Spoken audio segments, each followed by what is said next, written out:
Welcome to the CERIAS Security Seminar for January 24th. Today we're honored to have our own Professor Wojtek Spankowski with us. Wojtek has a doctorate from Gdańsk University, where he also spent some time as faculty, also was at McGill University before joining us here at Purdue. Wojtek is an IEEE fellow as well as a recipient of the prestigious Humboldt Fellowship, and will be talking to us today about what is information, talking about going beyond information or beyond information theory. Thank you very much. Thank you for inviting me here. This is a very general talk, and I doubt we will agree on what is information, but I would like to present to you some thoughts.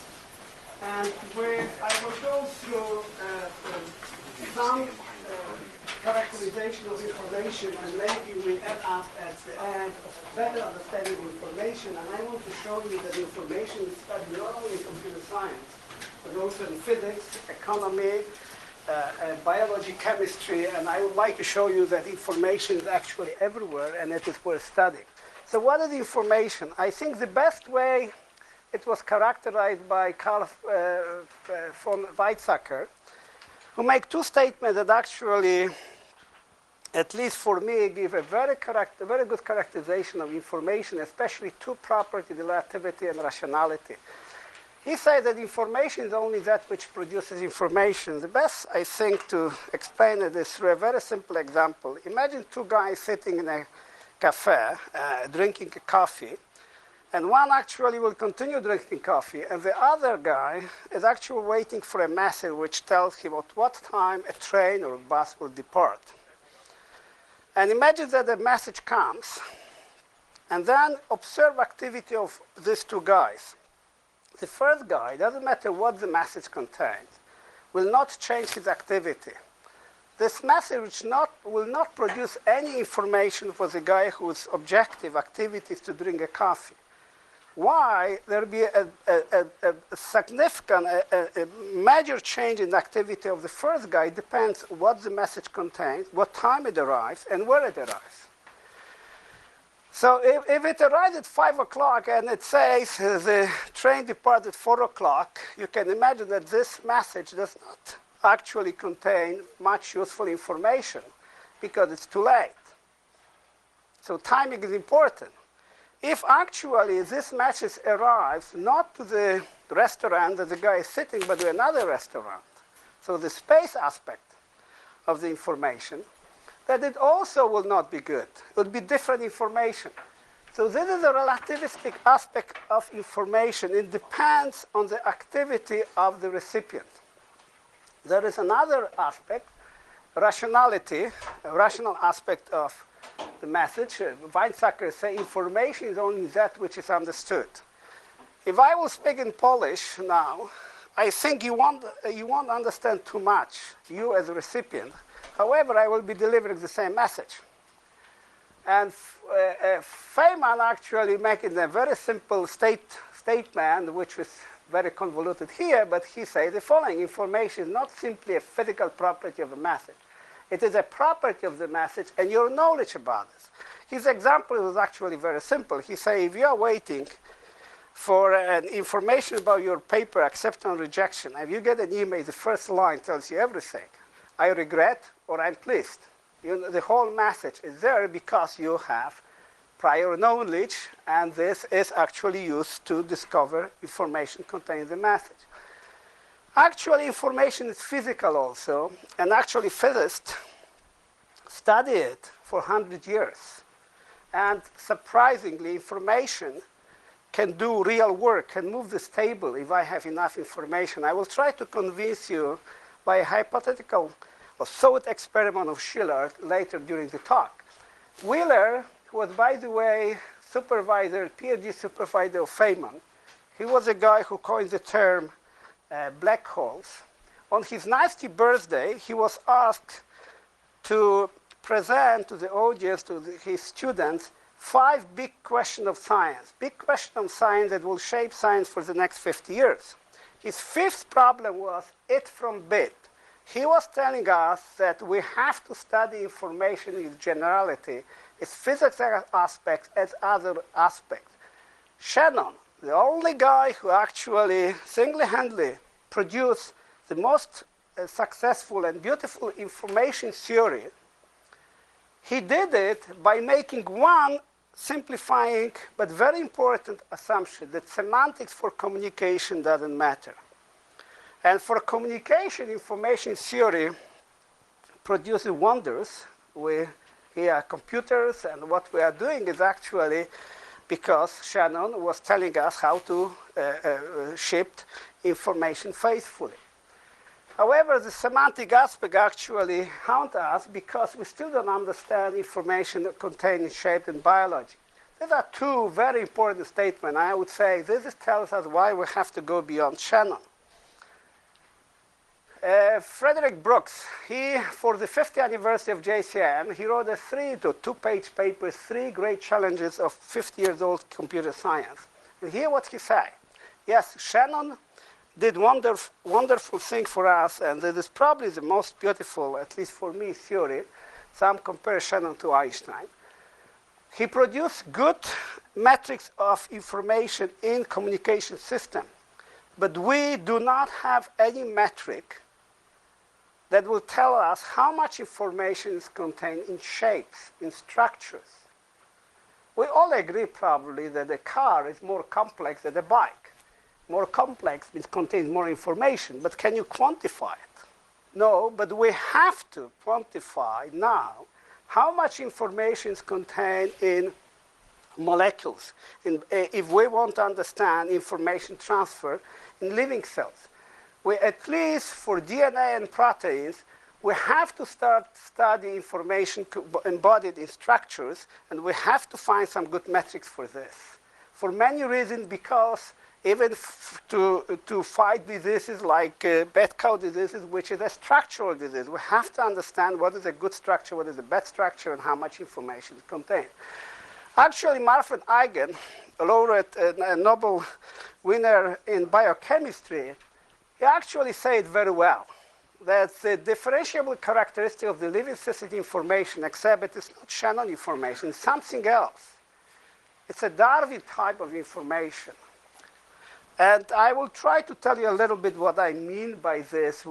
Since my last talk in October, actually, we make a little bit of progress understanding what the difference between Shannon and Darwin information. But definitely we need to go beyond Shannon, even if it was so successful. So, summarizing, there are 4 aspects of information that we must take into account: relativity, rationality, timeline, and then space. This example, I hope, convince you that these are important things. And if somebody would like to make a very informal definition, we can say that information is that what can impact a recipient's ability to achieve the objective of some activity within a given context. It's in English, not math, but at least it gives us, in this sentence, we contain all relevant aspects of information. Activity, objective, and context. Information is not absolute. It depends on all of this aspect plus few more that we will discuss a little later. Okay, can we try to make it a little more formal? Okay, here's one attempt. Let's go to event-driven paradigm, when we assume that all world is populated in systems, whether it is a living cell or software agent or communication network. And such a system is characterized by a state, usually vector space, memory context, the number of customers waiting to a teller in a bank, the number of jobs waiting to be printed, and so on and so on. And actually, the state of the system is changed when an event occurs, arrival of a new customer or departure of a job just being printed. Everything actually occurs within a context, and the context could be time and space, actually. And that is important, so we would like to somehow involve context in our definition. And actually, every event has attributes. For example, when a job arrives to a printer, it carries information how long it takes to be printed, or the arrival time is an attribute. So all of this, and there is a goal. This system wants to do something, and there is objective which we will characterize as a mapping into some well-defined space, let's say real numbers. For example, objective depends on the rule of conduct. Sometimes, for example, for some system, we might require that I have to receive the same information twice in order to do something. So the rule of conduct contacts, an objective is some function into well-defined space, let's say real numbers. And having this objective well-defined, I think we can come up with a very general, almost useless, but very general definition of information. I told you that information has to change activity, so it has to change in some sense objective. So, okay, I have to give you first few examples. I'm one slide ahead of you. Okay, let me illustrate this paradigm system in two examples. First will be very important distributed aspect of information that I guess nobody will still understand what it is. I claim 1 bit here locally and 1 bit there. This in distributed system is a different bit of information. To illustrate it, imagine that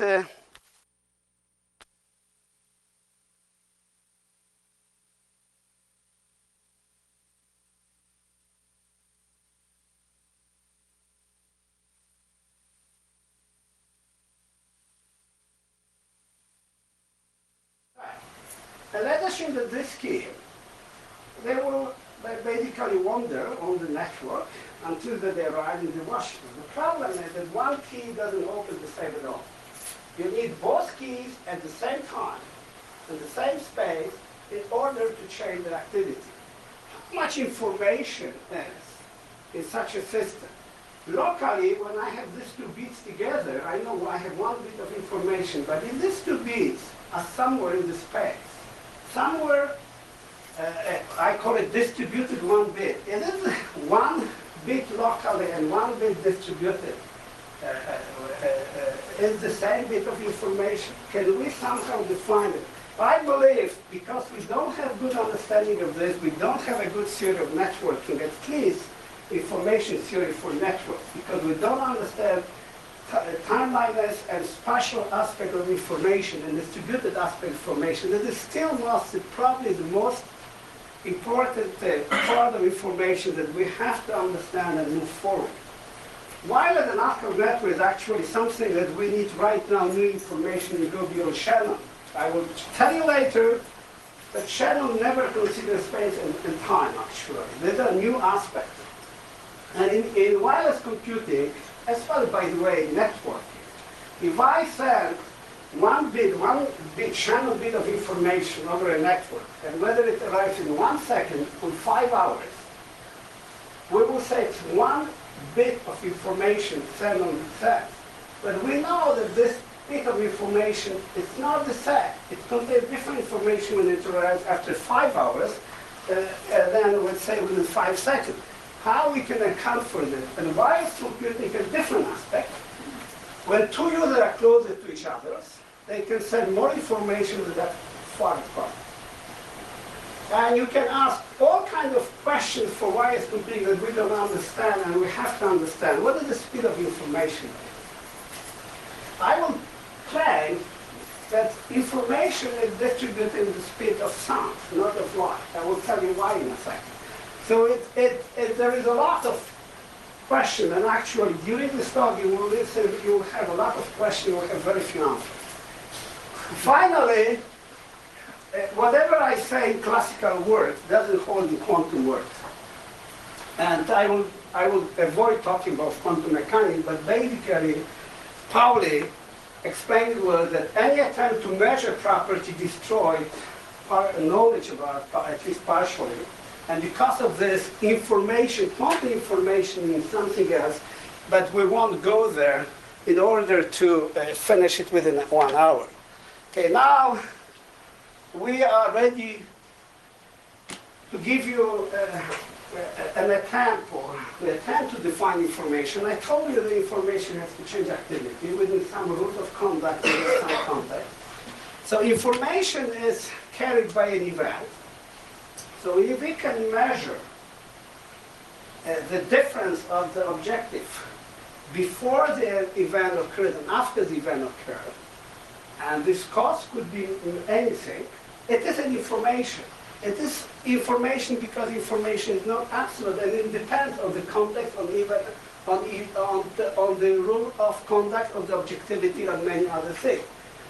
I will say very little about this, but we can assume that the maximum information that you can contain within certain set of rules and context could be defined capacity, but I will not go through this. One thing that I want to make sure that to understand is when I define information, I'm assuming that there is no noise, just for simplicity of this discussion. Okay, so I tell you a very, very general definition. Now what Shannon did, and what actually, how within this framework that I just described, we can define information.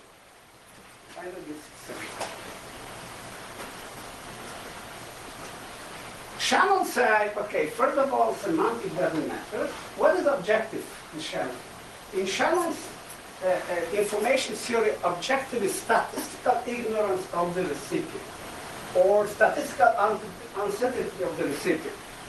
If, for example, I'm the recipient and I know that you have 2 or 3 messages to send to me, let's go first to extreme. If I know there's only one message, when I receive the snatches, there is no information set because I know what the message is. I'm assuming that I know the set of messages we want to send.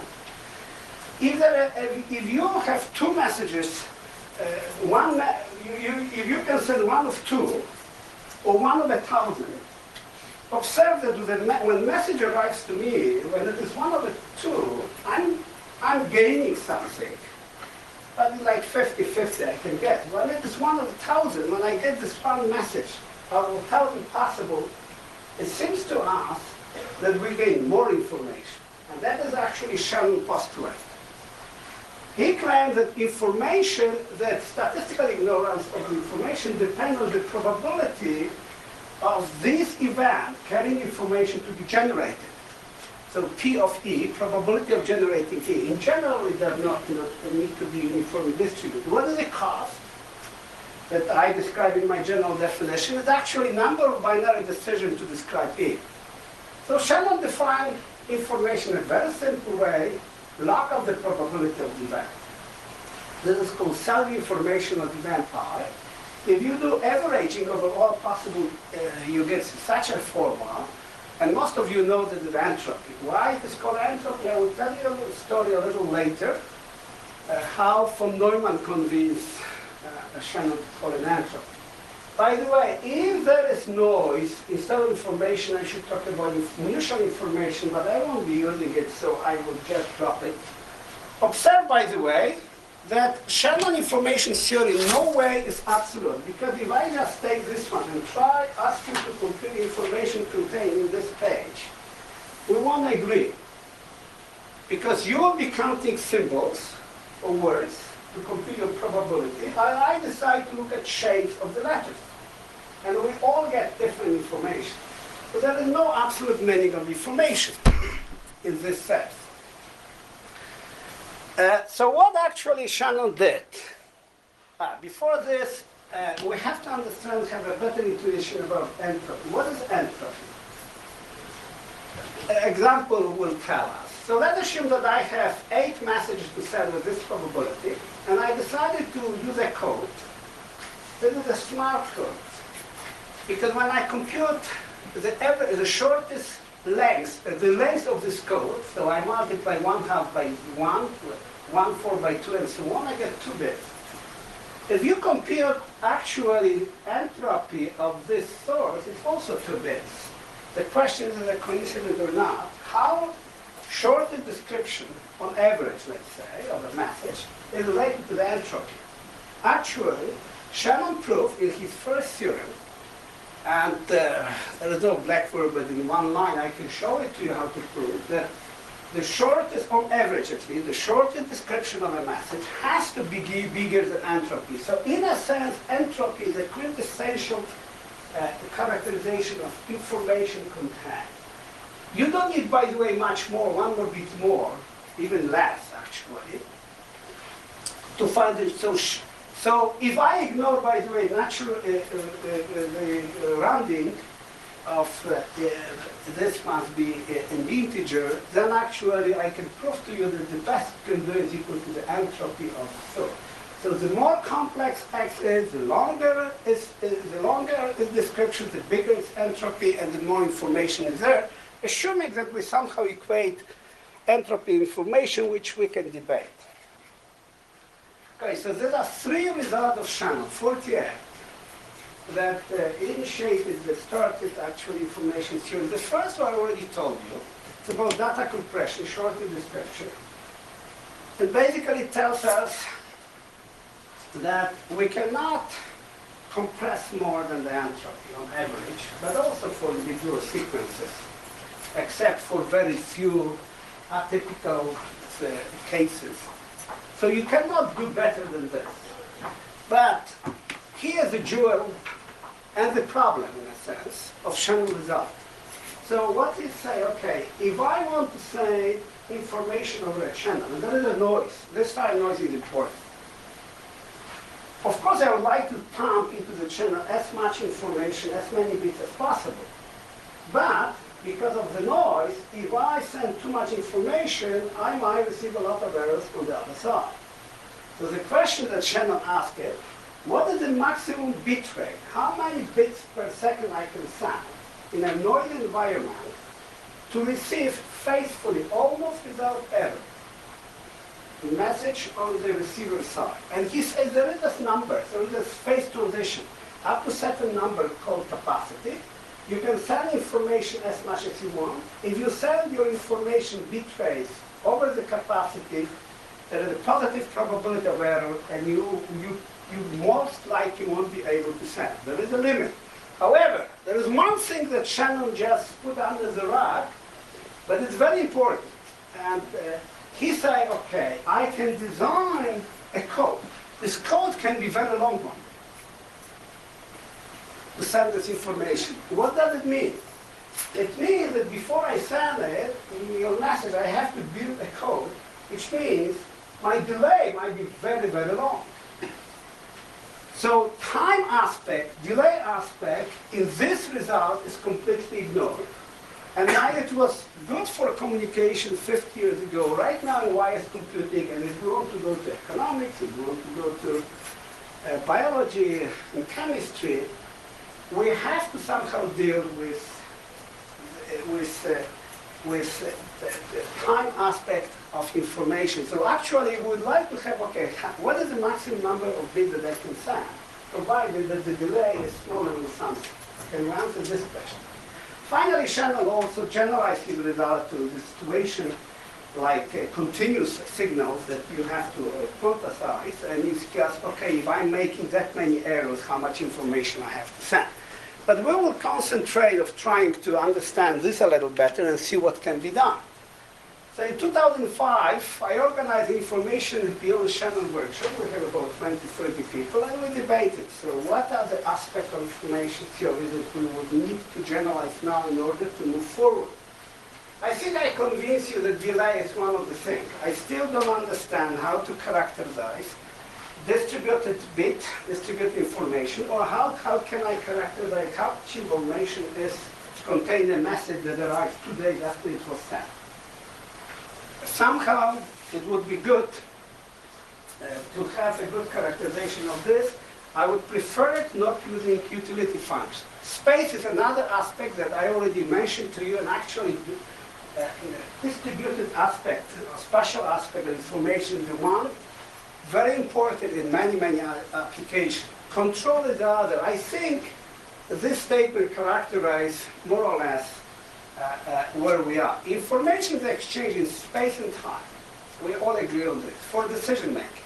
Thus, timeline as an information delivery, along with reliability and complexity, constitutes a basic objective.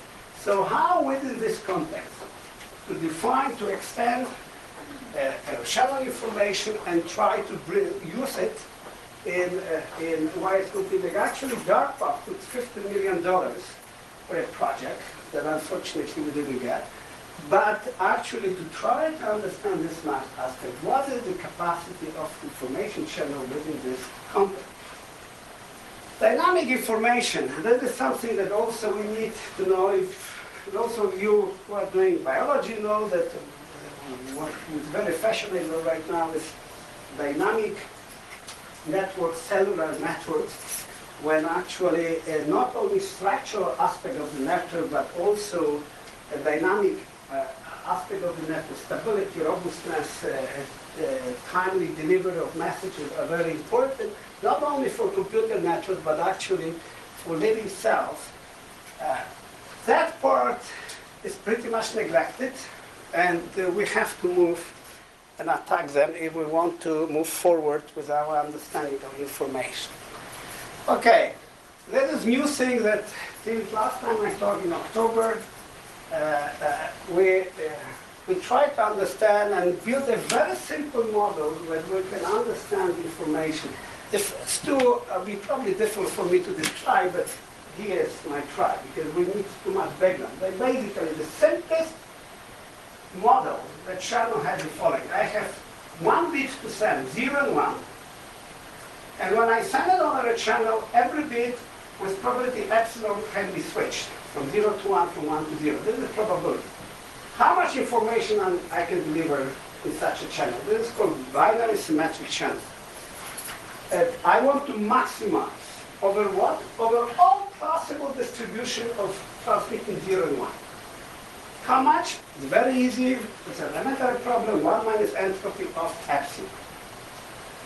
But now we want to introduce time into this. So let's assume now that when I send my bit, actually my bit is delivered to the recipient within, there is a time tag on every delivery of a message.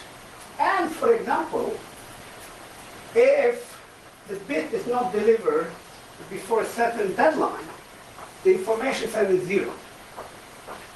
We can make it more complicated. How much capacity is there?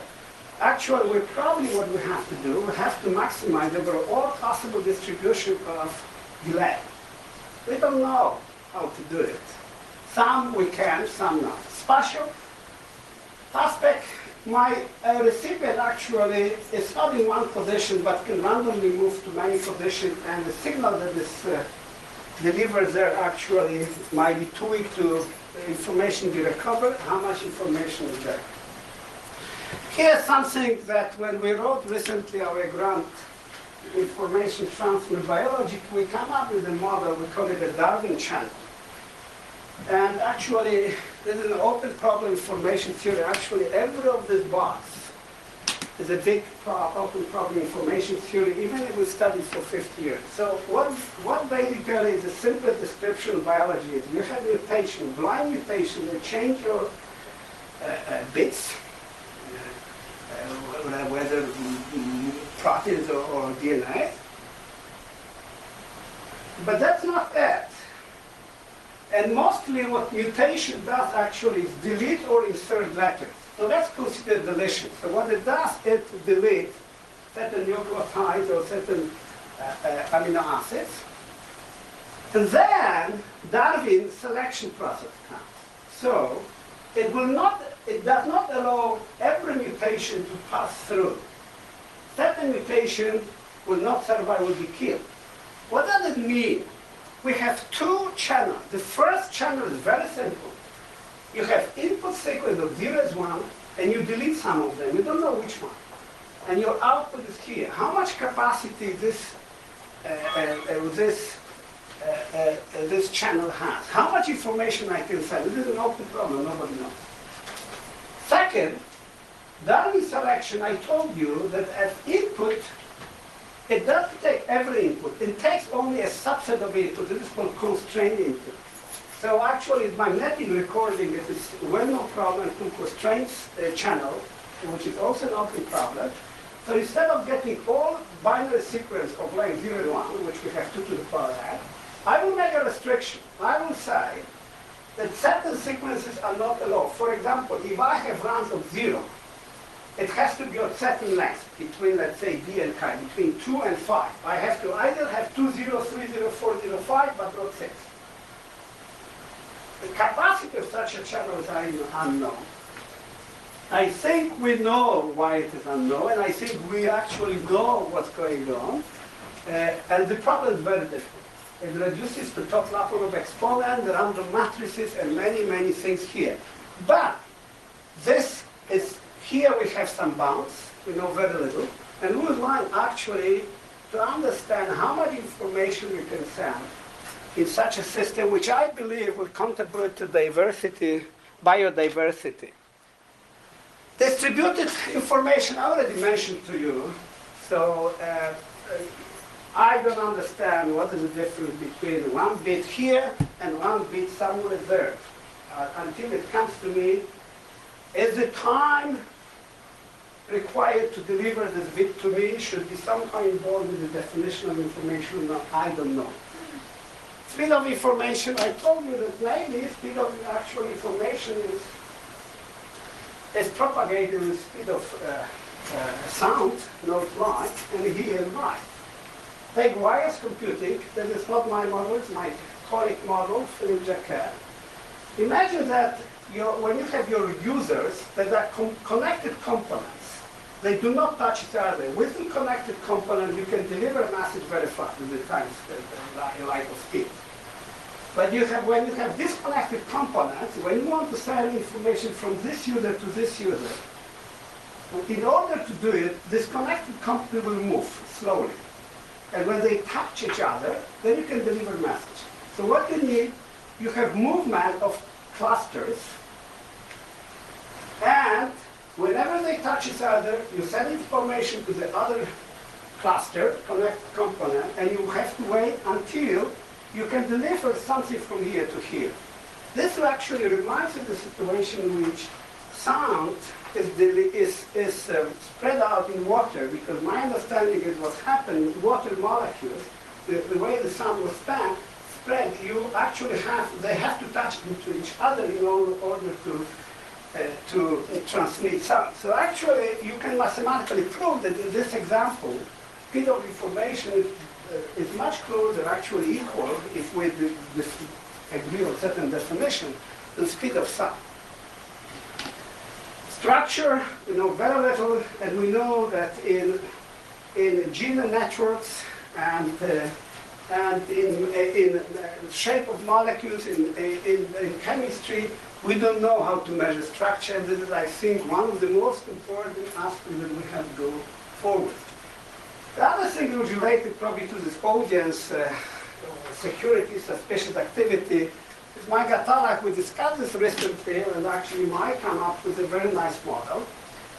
And the idea is the following. Okay, we have massive data, whether it is DNA, or it is locking file, or whether it is KMI data, or Walmart data, whatever it is, or bank data. There are some relevant information to your query. And actually, think about Google, okay? When you do a query, you will receive a lot of junk and very little information. So actually, this massive data situation was happening. You want to get relevant, useful information, and probably certain subset of symbols of whatever you deal with will help you to extract this information, and all the others symbols actually have to be treated as noise. The problem is that I cannot dig out information from the protein database is because it is too big, and most of the thing is completely irrelevant to my query. So how can you filter out somehow, and how we define, in this case, what is information and what is not? And this is relevant for the definition of information within the context of massive data. We don't know yet how to do it, but at least we have one model that might help us to understand it a little better and probably to do something. Okay, physics of information. Physicists actually thought about this, and entropy was now introduced by Shannon, as you know. It was introduced by Boltzmann. Boltzmann entropy for gas, let's say, was denoted by S, let's say, is log of the number of states, number of macrostates for molecules. Bigger W is, the bigger it is, the bigger S is. K is just a unit constant, we don't care. So why Shannon actually used the same name? Actually, Shannon didn't know how to call his function, and he asked from Neumann, probably one of the greatest and the fastest mathematicians of the 20th century. And for one, I told him, call it entropy because nobody understands what it is. And in a sense, he was right and introduced a lot of confusion. But we'll see that actually Boltzmann entropy and Shannon entropy are the same within the context. So Boltzmann wanted to find out how molecules are distributed within a container of a given capacity. And let's follow his thought a little bit. So let's assume that I have n molecules within a given space. And let's assume that every molecule, so I divide this space into small cells of size n.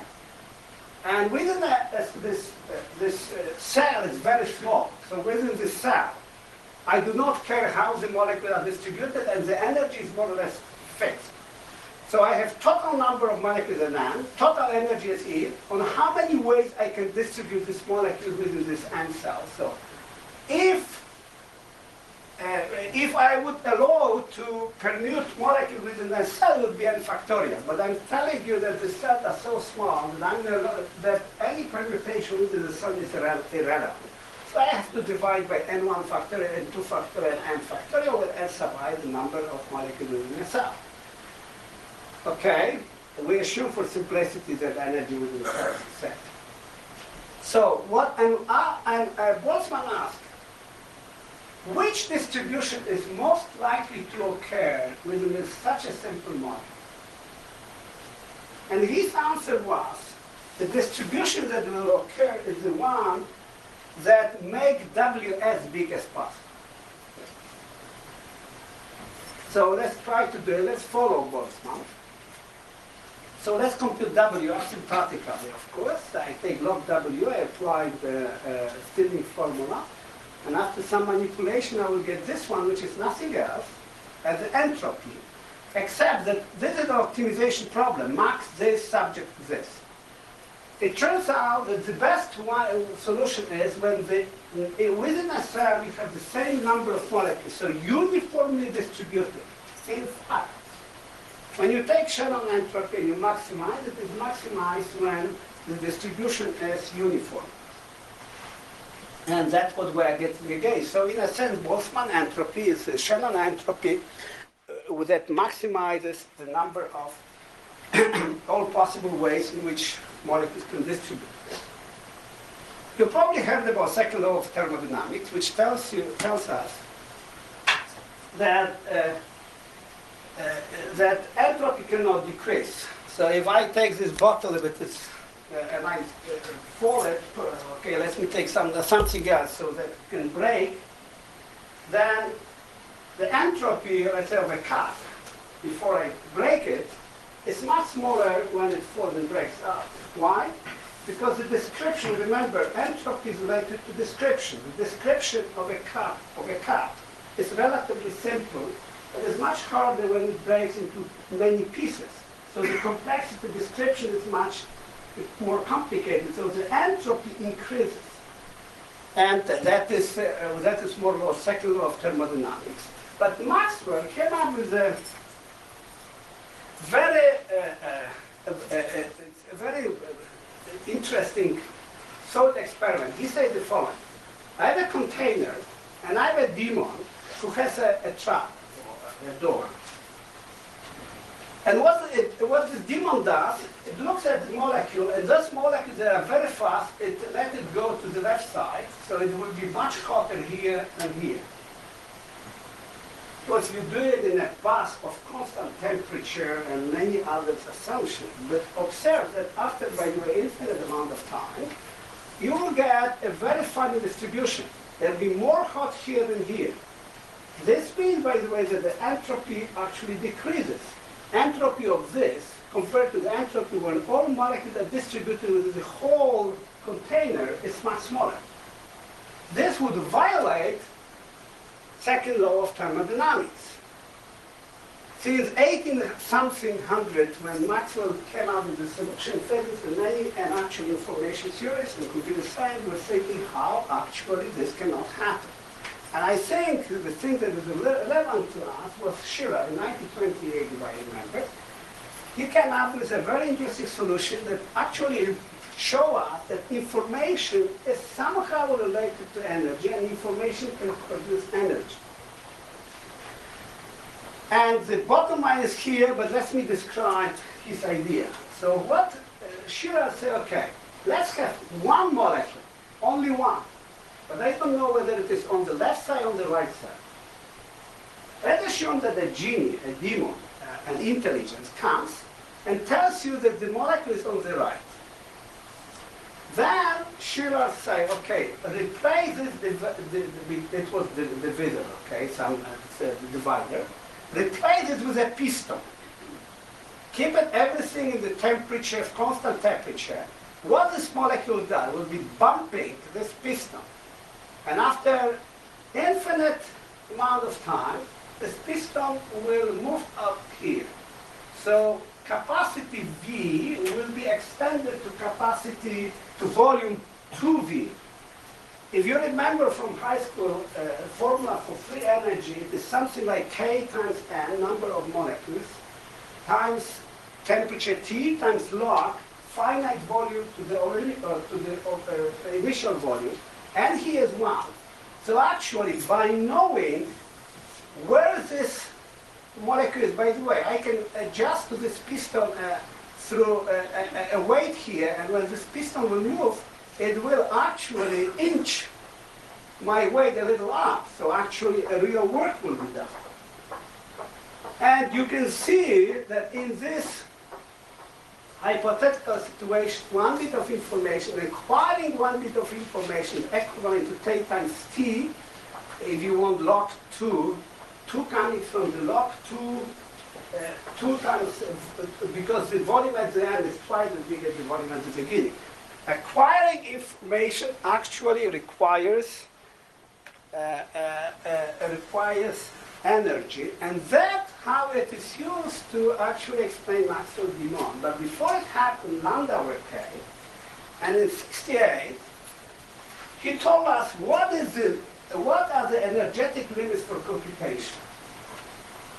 And he, a very beautiful actually theory that together with Bennett they developed, he observed that there are certain operations that can be logically reversible and logically irreversible.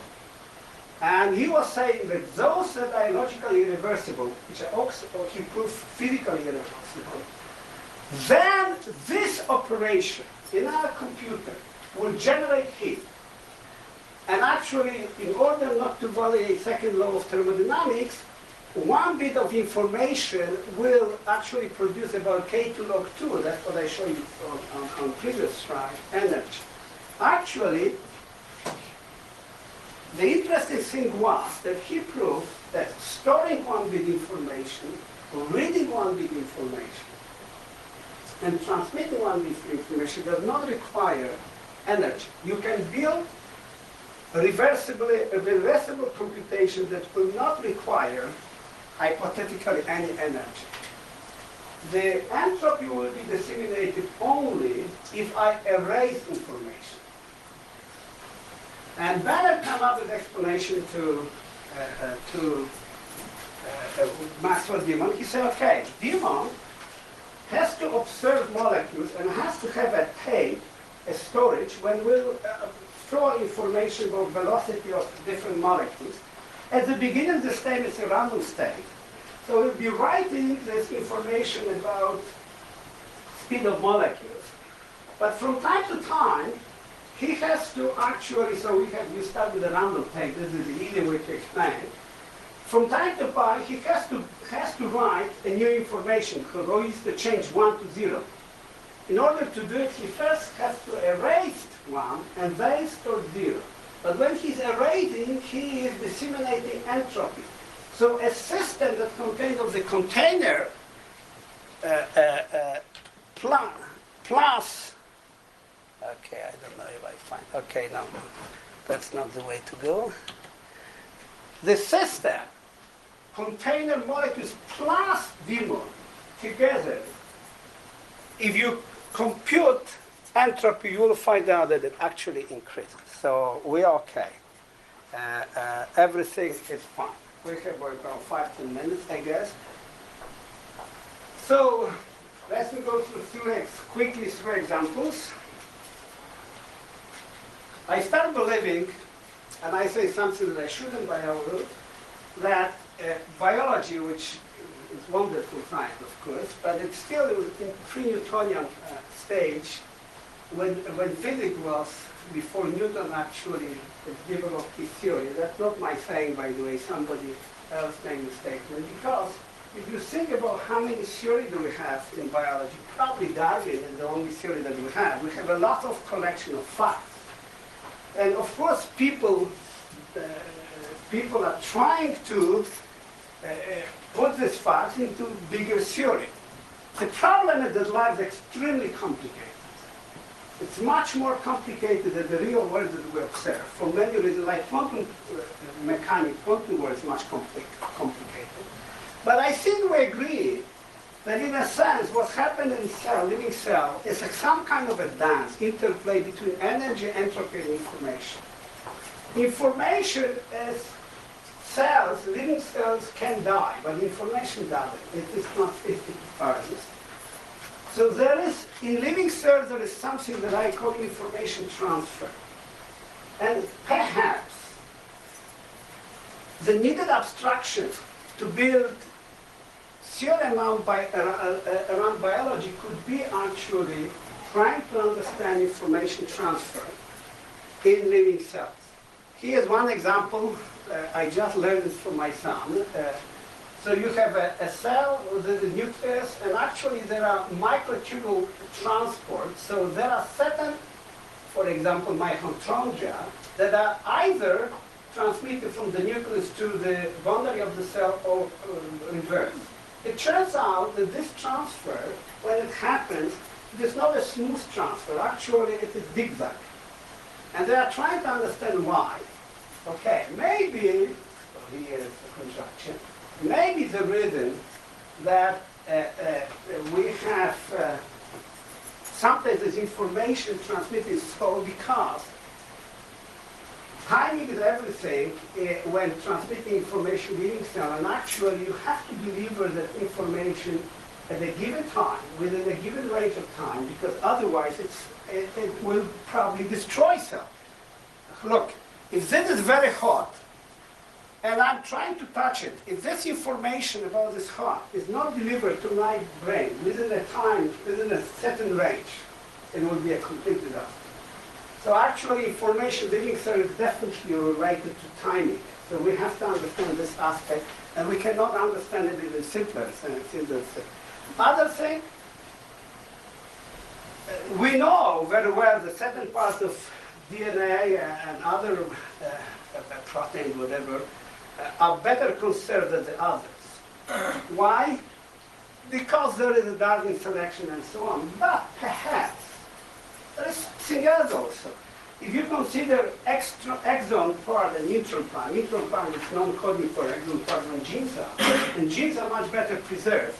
Maybe this intron part has a lot of bits, and actually what they do, they correct. So like error correcting code when we transfer information from one computer to another, maybe they actually are able to correct certain error that occurs within the biological sequence. We don't know. is it any way to actually study it? We are writing a small paper about this, but we try to understand mutual information for different parts of DNA, and it seems to be that there is some statistical dependency between exons and introns, which might indicate that there is something there. Information chemistry probably is storing shape and structure. Here are two examples that actually mechanic and many others fields of study, crystalline structure and muscular structure. This is very easy to describe. It has low entropy. This, by the way, when it is very random, there is a long range dependency.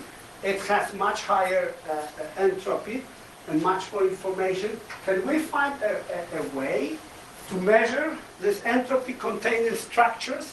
A graph entropy, if you are asking, is not the right way to go, because graph entropy describes maybe complexity of connectivity, but not complexity of the structure. So we don't know, but this is one thing. I will skip this, but basically information can be measured in many ways. In economy, information is measured in dollars.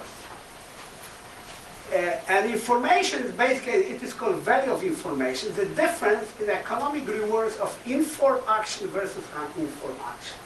And actually there is a difference between amount of information, entropy, and value of information. This depends on the payoff function, depends on the action and decision. And here you can have one definition, that is a difference between the best decision that you can do for every action. So the maximum amount of decision maker would pay, minus, let's say, the best possible overall decision without knowing which action actually you can take. And actually there's a lot of work in this. And by the way, February 12th, we have a speaker from Urbana-Champaign for our lecture series on scientific information. They will be talking about information in economics. You are very welcome to attend. It will be, maybe I will have a slide about this later. Okay, when we go to quantum, everything collapses. And actually, it's the simplest question. We have a conservation of energy, we have conservation of this and that. It is a conservation of information. I would say that if I leave unfinished paper in my computer, unfortunately, when I come back tomorrow, it won't be finished. Information will not flow in. I have to write and finish this paper. Perhaps what can happen that because of some errors and noise, that actually information can actually be evaporated in the environment. So in one sense, in some sense, there is no conservation of information. But if we go to quantum computing and we agree, we accept the coherence is basically flowing information to surrounding object that happens very quick, within 10 to minus 20 seconds. Then actually some physicists believe that information is conserved. We don't know. It's a basic question that we don't know. So there are today challenges. Definitely we need to understand structure, organization, and metrics for information there. We need time, space, and control, because we need it for wireless computing, biological application, and so on. When you go from microscopic where Shannon postulates do not have, actually Shannon defines entropy through three postulates. And the third postulate does not work in quantum world. But in massive data, these two things are very important. First of all, the rate at which information is sifted is much bigger than we can handle. And actually, information, the massiveness of data is the overhead and noise. We have to define a new model of noise in order to understand it. In many aspects, rational and non-cooperative behavior will be important and will have impact of all of this. I think this is one of the last transparent.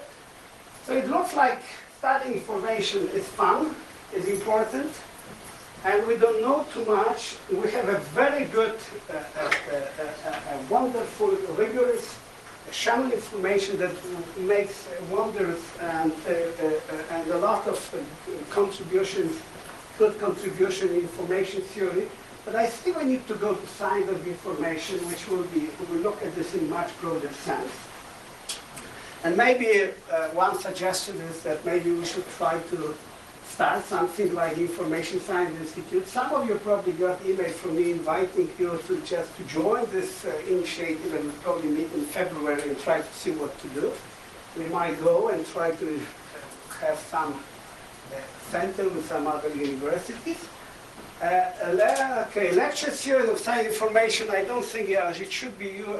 Maybe it will work. Let me see if it will work. Okay, probably not blocked. Okay, hello. So okay. Here it is. Wonderful. So last year we have 3 talks: information series, computer science, and physics. Starting this spring, we'll continue it.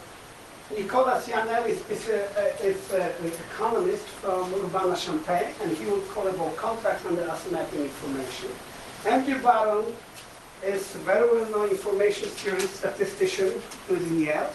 And Madhu Sudan, I don't think I have to introduce him to a computer scientist. He is actually an Navalny winner, and he will talk about our universal semantics for communication. So these are 3 talks from different aspects of science. Hopefully will bring us better understanding about information and maybe move it forward. Let's get finished here.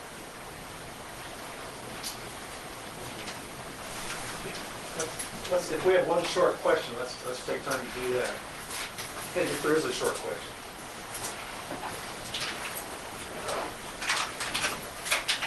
Okay, thank you very much. Thank you.